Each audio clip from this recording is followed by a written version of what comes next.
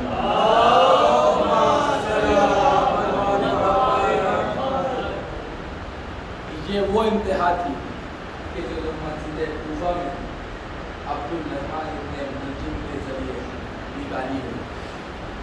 اب یہ انتہا جو ہے، ایک وہ ہے جو عبدالرحمن ابن ملجم کو لا کر کے خالی زمانے کے سامنے پیش کیا گیا، لیکن یہ نہیں بتایا گیا کہ عبدالرحمن ابن ملجم کو لانے والا کون۔ یہ کوفے میں آیا، اس نے 1000 درہم کی، میرے پاس بہت کچھ موجود ہے مگر وقت نہیں ہے پڑھنے کا، صرف میں ہلکے ہلکے گوشے بیان کروں، 4 پیج کا پورا جذبہ ان خاطروں کا موجود ہے، لیکن صرف میں ہلکے ہلکے گوشے بیان کروں گا۔ بس وقت ہو چکا ہے، غالباً 35 منٹ ہو چکا ہے۔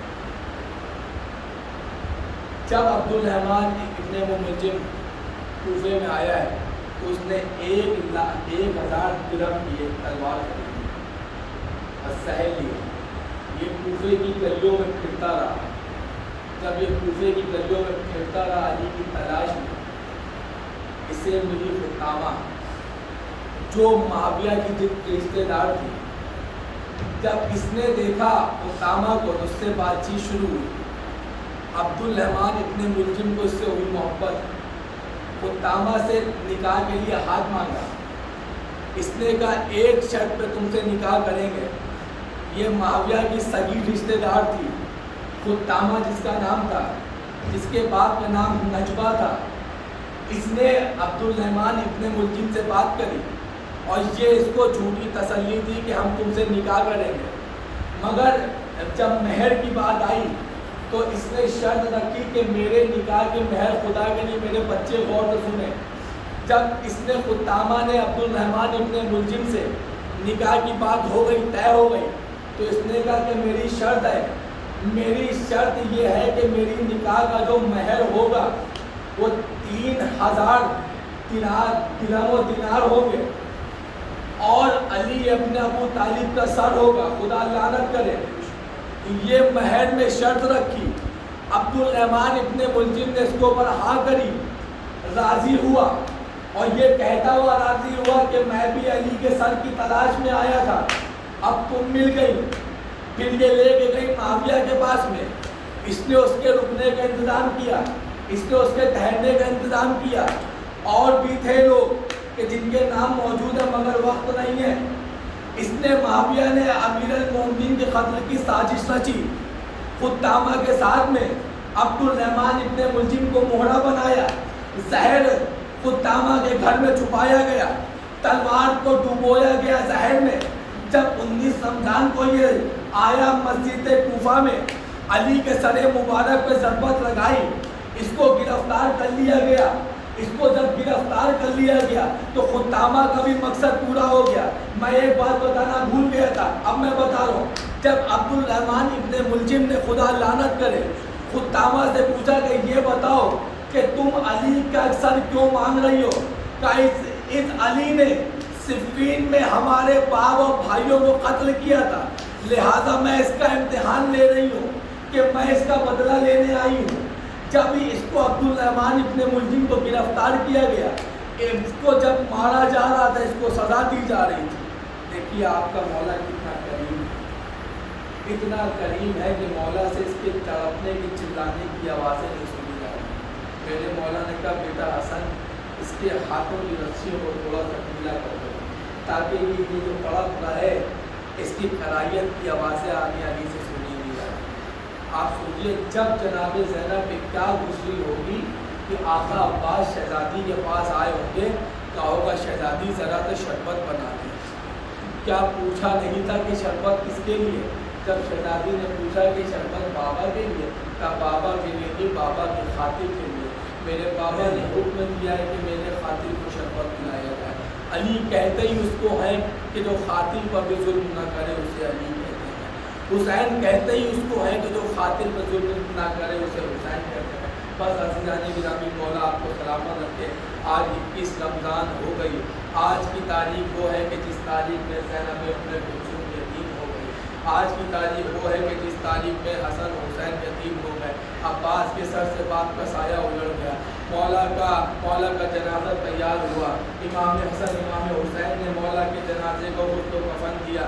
میں کہوں گا اے مولا آپ کو مبارک ہو کہ جو حسین آپ کا غسل و کفن کر رہا ہے یہ کوفہ ہے، 40 ہجری ہے، ارے مولا کم سے کم آپ کو غسل و کفن تو مل گیا، سن 61 ہجری میں آ کر کے کربلا کے میدان میں دیکھیے گا یہی حسین ہوگا، ایک لاشا بے گور و کفن کربلا کے میدان میں پڑا ہوگا، ایک مٹھی خاک ڈالنے والا کوئی نہیں ہوگا۔ ہاں ایک بیٹا تو ہوگا مگر ہاتھوں میں ہتھکڑیاں، پیروں میں بیڑیاں، گلے میں توقے خاک ڈال پڑی ہوگی۔ ہائے بیٹا وہ باپ کا جنازہ کیسے دفن کرے جس کے ہاتھ زنجیروں سے جکڑے ہوئے ہیں۔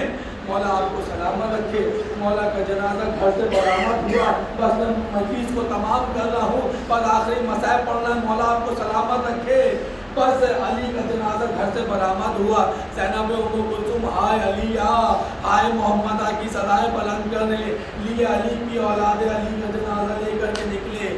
امام حسن امام حسین نے جنازے کو دفنایا، واپس آ کر کے جب راستے سے واپس آ رہے تھے تو دیکھا کہ ایک شخص بیٹھا ہے کہ جس کے ہاتھ پیر نہیں ہیں، وہ آنکھوں سے دیکھ نہیں سکتا، وہ تڑپ تڑپ کے رو رہا ہے۔ امام حسن امام حسین جا کر کے اس کے پاس بیٹھے، اس کی ایسی حالت تھی کوئی بیٹھنا نہ پسند کرتا، تو وہ جا کر کے امام حسن امام حسین بیٹھے، بیٹھنے کے بعد میں کہتے ہیں بھائی کیا بھوک لگی ہے؟ کہتا ہے ہاں مجھے بھوک تو لگی ہے مگر میں بھوک کے لیے نہیں رو رہا ہوں۔ کیا پیاس لگی ہے؟ کہا ہاں مجھے پیاس تو لگی ہے مگر میں پانی کے لیے نہیں رو رہا ہوں۔ کہا بھائی پھر رو کیوں رہا ہے؟ کہا میرے پاس میں ایک شخص آتا تھا، وہ مجھے اپنے ہاتھ سے بٹھال کر کے کھانا کھلاتا تھا، جب میں نے اس سے پوچھا بھائی تم کون ہو، وہ کہتا تھا کہ ایک غریب کے ساتھ بیٹھا ہے، ایک مسکین کے ساتھ بیٹھا ہے، کبھی اس نے نام نہیں بتایا مگر اتنا ضرور جانتا ہوں کہ جیسی خوشبو اس کے جسم سے آتی تھی ویسی خوشبو تمہارے جسم سے آتی ہے، بس یہ سننا تھا۔ حسن مصطفیٰ کہتے ہیں اے بھائی اب اس کا انتظار نہ کرنا، اب وہ کبھی پلٹ کے نہیں آئے گا۔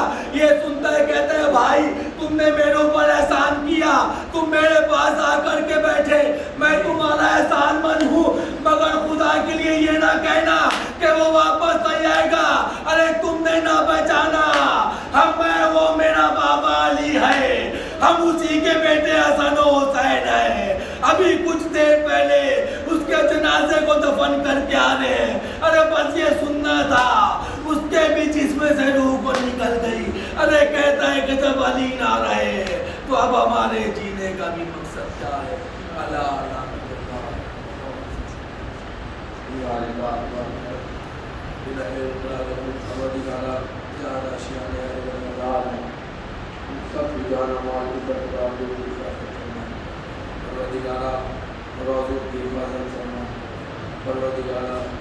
جلد سے جلد جنت البقیع کی تعمیر کرا دیں۔ میرے معبود آپ حضرات اتنی بلند ترین الہ آمین کہیں گے تاکہ سید کونین آپ کے حق میں دعا کریں۔ میرے معبود ہمیں اس کائنات سے تب تلک کے نہ اٹھا جب تلک کہ اپنی آنکھوں سے سیدہ کونین کا روضہ تعبیر ہوتے نہ دیکھ لیں۔ میرے پروردگار ہم سب کے گناہ کبیرہ صغیرہ کو معاف فرما۔ میرے اللہ ہم سب کے نماز روزے کو قبول فرما، ہماری اس مختصر سی عبادت کو قبول فرما۔ پروردگارہ ہم سب کے گناہ کبیرہ صغیرہ کو معاف فرما۔ میرے معبود جو بیمار ہیں ان کے بیماری کے اللہ کے سب سے بے شفاء کاملہ عطا فرما، صحت کاملہ فرما۔ پروردگار ہمارے عاشور بھائی کی والدہ کو جناب سیدہ کے سب سے پروردگار شفاء کاملہ صحت کاملہ عطا فرما۔ میرے معبود اب اور امتحان نہ لے، سورہ کوثر کی آخری تفسیر امام مہدی کے ظہور میں تعریف فرما۔